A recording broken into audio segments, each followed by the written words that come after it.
Last video में हमने अवतल दर्पण से संबंधित किरण आरेख बनाए थे और उसके नियम भी हमने पढ़े थे। 4 नियम थे किरण आरेख बनाने के अवतल दर्पण के, और उसके द्वारा किरण आरेख 6 टाइप के थे जो आपको टेबल के अंदर आपको बनवाए गए थे। सभी को समझ में आया होगा। ये अवतल दर्पण द्वारा किरण आरेख बनाए जो हमने थे, सभी को समझ में आए होंगे। अवतल दर्पण के उपयोग हमने लास्ट वीडियो के अंदर देखे। इसके बाद आज हम पढ़ेंगे उत्तल दर्पण के किरण आरेख बनाने के नियम। अवतल के पढ़ चुके हैं, अवतल के बना भी लिए हैं, अवतल दर्पण के उपयोग भी हम पढ़ चुके हैं। आज हम उत्तल दर्पण के किरण आरेख बनाने के नियम पढ़ेंगे। पहला नियम है उत्तल दर्पण के मुख्य अक्ष के समांतर।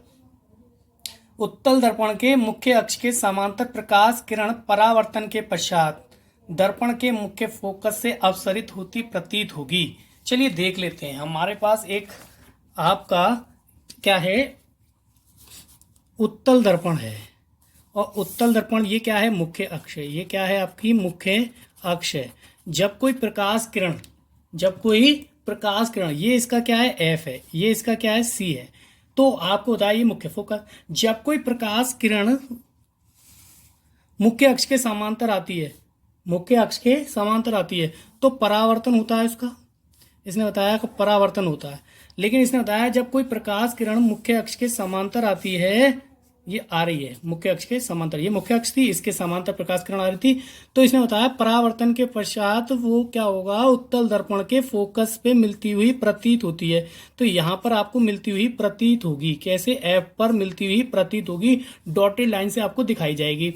और ये सी है, यहाँ पे ये सी क्या है, अभिलंब काटेगा, और ये इन दोनों के बीच में कोण बनेगा, ये आई और ये आर हो जाएगा। तो आपको मालूम है। तो देखते हैं, बताया कि मुख्य अक्ष के समांतर जब कोई प्रकाश किरण आती है तो परावर्तन के पश्चात वो फोकस पे मिलती हुई या अपसरित होती हुई प्रतीत होती है। अपसरित मतलब मिलती हुई प्रतीत होती है। जैसा कि बताया, उत्तल दर्पण के मुख्य अक्ष के समांतर प्रकाश किरण परावर्तन के पश्चात दर्पण के मुख्य फोकस से अपसरित होती हुई प्रतीत होगी। तो आपको दिख रहा है, जब ये ब्लैक वाली आपको लाइन आ रही है, ये प्रकाश किरण, और परावर्तन हुआ, परावर्तन के पश्चात कहां पे, एफ पर मिलती हुई प्रतीत होती, और ये एक अभिलंब डाल दिया, तो ये क्या हुआ, नीचे वाला कोण आर आई और ऊपर वाला कोण आर।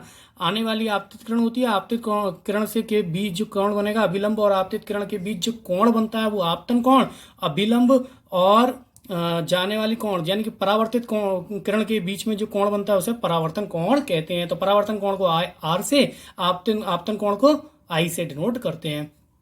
सभी को समझ में आया होगा। पहला नियम बहुत अच्छा था। दूसरा नियम, आपको अवतल दर्पण के जो नियम पढ़े थे सेम उसी टाइप से नियम है इसके भी, बस थोड़ा सा डिफरेंट है। कुछ नहीं है कि आपका दर्पण का अंतर रहता है। किसका अंतर आता है, दर्पण का अंतर आता है।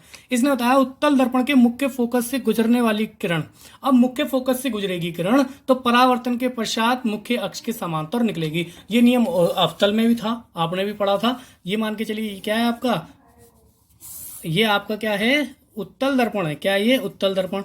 अब इसने बताया जब कोई प्रकाश किरण मुख्य फोकस से गुजरेगी, मान के चलो ये प्रकाश किरण आ रही है, ये प्रकाश किरण आ रही है और फोकस पे आ रही है। कहाँ आ रही है, फोकस, ये फोकस पे आ रही है, ये एफ है, ये क्या है, एफ। तो मुख्य, जब कोई प्रकाश किरण फोकस पे आती है, मुख्य फोकस से होती हुई आती है, तो परावर्तन के पश्चात मुख्य अक्ष के समांतर निकलेगी। कैसे निकलेगी, मुख्य अक्ष के समांतर। ऐसे आ रही थी और परावर्तन हुआ, परावर्तन के पश्चात कहां से निकल गई, मुख्य अक्ष के समांतर। ये मुख्य अक्ष थी तो इसी के समांतर निकलेगी। तो ये आपका क्या कहलाएगा, कि दूसरा नियम था। देखो यहाँ पर ये बताया गया उत्तल दर्पण के मुख्य फोकस से, ये मुख्य फोकस से जा रही है, ये एफ से एफ पे आ रही है, ये वाली रेड वाली किरण जो है किस पे आ रही है, एफ पर आ रही है, और एफ से देखिए मुख्य अक्ष के समांतर निकल जाती है। परावर्तन के पश्चात गुजरने वाली किरण परावर्तन के पश्चात मुख्य अक्ष के समांतर निकलेगी। तो मुख्य अक्ष के समांतर निकलेगी, एरो दर्शा रहा है, इधर जा रही है, ठीक है। तो ये परावर्तन के पश्चात कहाँ निकलेगी, और देखिए सी से इस पे अभिलंब डल रहा है, नीचे वाला कौन आई, ऊपर वाला कौन आर है। सभी को सेकंड नियम भी समझ में आ गया होगा। थर्ड नियम हम देखते हैं इसका।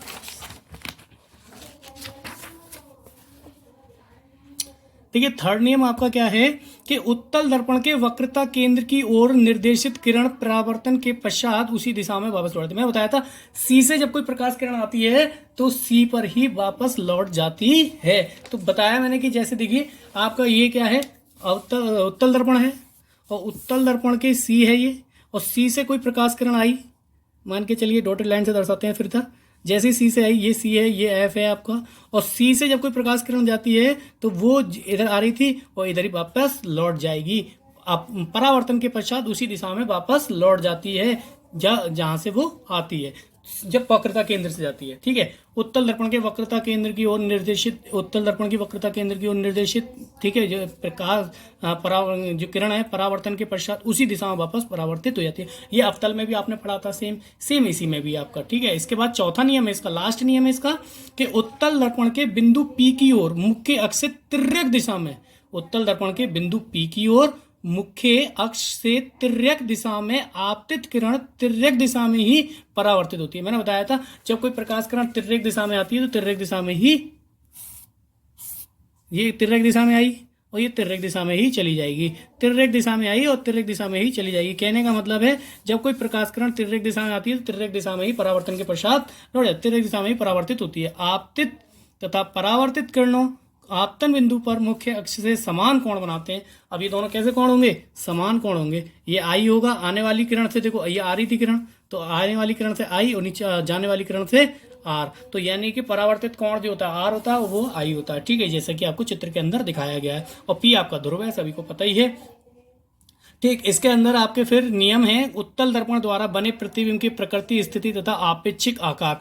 मतलब हमें बताना है कि उत्तल दर्पण द्वारा प्रतिबिंब कैसे बनेगा, कहाँ बनेगा, और जब वस्तु यहाँ रखी हो, और पहले जैसे बिंब की स्थिति यानी कि वस्तु अनंत पर रखी है तो प्रतिबिंब कहाँ बनेगा? फोकस पर, दर्पण के पीछे बनेगा। अत्यधिक छोटा बिंदु के आकार का, आभासी तथा सीधा बनेगा। ठीक, इसके बाद दूसरा पॉइंट है अनंत तथा दर्पण के ध्रुव पी के बीच में रखी हुई वस्तु, तो पी तथा एफ के बीच में दर्पण के पीछे बनेगा, छोटा बनेगा, आभासी तथा सीधा बनेगा। चलिए चित्र में समझ लेते हैं। पहली पॉइंट इसने बोला कि अनंत पर, पहला पॉइंट क्या बोला? अनंत पर। तो चलिए अनंत पर बनाते हैं। पहला पॉइंट क्या दिया हुआ है? अनंत पर। चलिए चित्र देख लेते हैं एक बार कि जब कोई प्रकाश किरण अनंत पर रखी, अनंत पर जब कोई वस्तु अनंत पर रखी होती है तो प्रतिबिंब कहाँ बनता है? ये देखिए आपका उत्तल दर्पण है। ठीक, उत्तल दर्पण है, और जब कोई वस्तु अनंत पर रखी है तो प्रकाश किरण आती है। ये भी प्रकाश किरण आई, तो बताया कि परावर्तन के पश्चात वो कहाँ चली जाती है? मुख्य फोकस पे मिलती हुई प्रतीत होती है, आपको बताया था। तो मुख्य फोकस पे मिलती हुई प्रतीत होती है, लेकिन चली कहाँ जाती है? इस दिशा में, और चली कहाँ जाती है? इस दिशा में। ठीक है, ये मिलती हुई प्रतीत हो रही थी। तो यहाँ पर प्रतिबिंब बनेगा, और कैसा बनेगा? बहुत छोटा बनेगा, फोकस पे बनेगा, और कैसा बनेगा? छोटा बनेगा, जैसे कि आपको बताया गया है। देखिए पहले पॉइंट के अंदर आपको क्या बताया गया है? पहले पॉइंट में आपको बताया गया था कि अनंत पर अगर वस्तु रखी है तो प्रतिबिंब की स्थिति फोकस पर दर्पण के पीछे बनेगा। तो दर्पण के पीछे बन रहा है, आपको चित्र में दिखाई दे रहा होगा कि ये दर्पण का आगे का हिस्सा और ये दर्पण का पीछे का हिस्सा। तो फोकस कहाँ पे? पीछे है, तो पीछे बन रहा है। और इसने बताया अत्यधिक छोटा बिंदु के आकार का, बिंदु के आकार का बनता है, आभासी तथा सीधा बनेगा। आभासी बनेगा यानी आपको आभास होगा कि चित्र बन रहा है, वो प्रतिबिंब बन रहा है। और कैसा बनेगा? सीधा बनेगा। कैसा बनेगा? सीधा बनेगा। ये बात आपको याद रखनी है।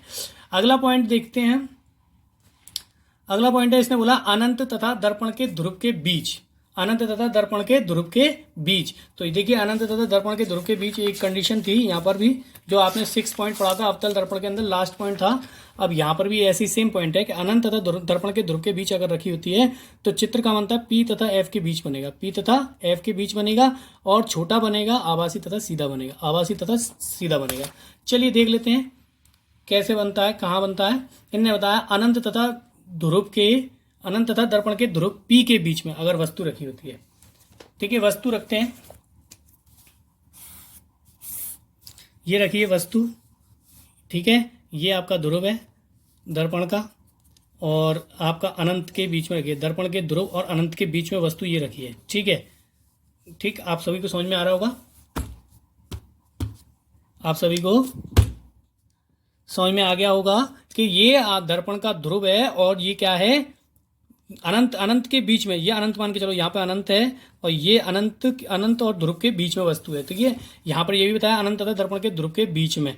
ठीक है, तो जब ये ध्रुव के बीच में, तो आपको मालूम है जब कोई प्रकाश किरण जाती है मुख्य अक्ष के समांतर तो कहाँ? इस तरीके से, और मुख्य फोकस पे प्रतीत होती है, मिलती हुई। कहाँ पे? मुख्य फोकस पे, ये फोकस पे मिलती हुई प्रतीत हो गई। ठीक है, आपको मालूम है ये मुख्य अक्ष के समांतर जब कोई प्रकाश किरण जाती है तो कहाँ पे? फोकस पे मिलती हुई प्रतीत होती है। और सी से जाती है तो सी पर मिलती हुई प्रतीत होती है। ये सी है आपका, ये क्या है? सी। तो ये सी से जा रही है, ये प्रकाश किरण कहाँ जाएगी? सी से। जब सी से जा रही है तो सी पे मिलती हुई प्रतीत होगी, कहाँ मिलती हुई सी पे। ये देखिए यहाँ पे वापस आ गई, सी से जाती है सी पर लौट आती है। आपको मालूम था कि वक्रता केंद्र पे जब कोई प्रकाश किरण जाती है तो उसी माध्यम में वापस लौट आती है। अब यहाँ पर ये दोनों टकरा रही हैं तो ये प्रतिबिंब यहाँ पर बनेगा। कैसा बनेगा? यहाँ पर बनेगा। और प्रतिबिंब देखो, आपको दिख रहा होगा छोटा बन रहा है वस्तु से देखो छोटा बन रहा है। और कैसा बन रहा है? आभासी तथा सीधा बन रहा है। आभासी भी बन रहा है क्योंकि दर्पण के पीछे, इसीलिए आभासी बन रहा है, और सीधा बन रहा है। तो ये आपको बताया गया। ए डैश बी डैश आपको दिख रहा है प्रतिबिंब, और ए और बी डैश आपके क्या है यहाँ पर? ए और बी क्या है? वस्तु है। ए डैश बी डैश वस्तु का प्रतिबिंब है, आपको दिख रहा होगा। और यहां से सी पे से आपका देखिए इसके बीच में एक लंब गिर रहा है, ये आई और ये आर। आप सभी को समझ में आ रहा होगा। आने वाली किरण से जो बनता है, देखिए आने वाली किरण से आ रही थी किरण तो इससे बनेगा, और अभिलंब के बीच में तो आई होता है और ये आर होता है, सॉरी। ठीक है, तो ये आपका चित्र बन चुका है, सभी को समझ में आया होगा, किसी को भी कोई प्रॉब्लम नहीं आएगी। आपके दो चित्र थे, दोनों आपके चित्र बना दिए। कल 6 थे अवतल में, और उत्तल में सिर्फ 2 ही चित्र हैं आपके। आज उत्तल दर्पण के उपयोग पढ़ लेते हैं। उत्तल दर्पण का पहला उपयोग है, उत्तल दर्पणों का उपयोग सामान्यतः वाहनों में किया जाता है। वाहनों में कहाँ? इनमें ड्राइवर अपने पीछे के वाहनों को देख सकते हैं। ड्राइवर के पास जो मिरर लगा होता है वो उत्तल दर्पण होता है। उत्तल दर्पणों को इसलिए प्राथमिकता दी जाती है क्योंकि ये सदैव सीधा तथा छोटा प्रतिबिंब बनाते हैं। आपका ट्रक गाड़ी के पीछे खड़ा हुआ है, ट्रक बहुत बड़ा है, लेकिन आपको जो मिरर में ड्राइवर को दिखाई देता है वो बहुत छोटा दिखाई देता है, क्योंकि वो उत्तल दर्पण होता है। और ड्राइवर को अपने पीछे के बहुत बड़े क्षेत्र को देखने में समर्थ बनाते हैं। दुकानों में इनका इस्तेमाल सिक्योरिटी दर्पण के रूप में भी किया जाता है। सिक्योरिटी दर्पण के रूप में भी दुकानों में इसका इस्तेमाल किया जाता है उत्तल दर्पणों का। ठीक है, क्योंकि ये सीधा प्रतिबिंब बनाते हैं, और सीधे प्रतिबिंब से पता चल जाता है कि कौन किस साइड से क्या चीज चुरा रहा है, तो इसीलिए इसका उपयोग किया जाता है। सभी को समझ में आया होगा। आज के लिए इतना ही है, अगली वीडियो में अगला टॉपिक देखेंगे। Thank you.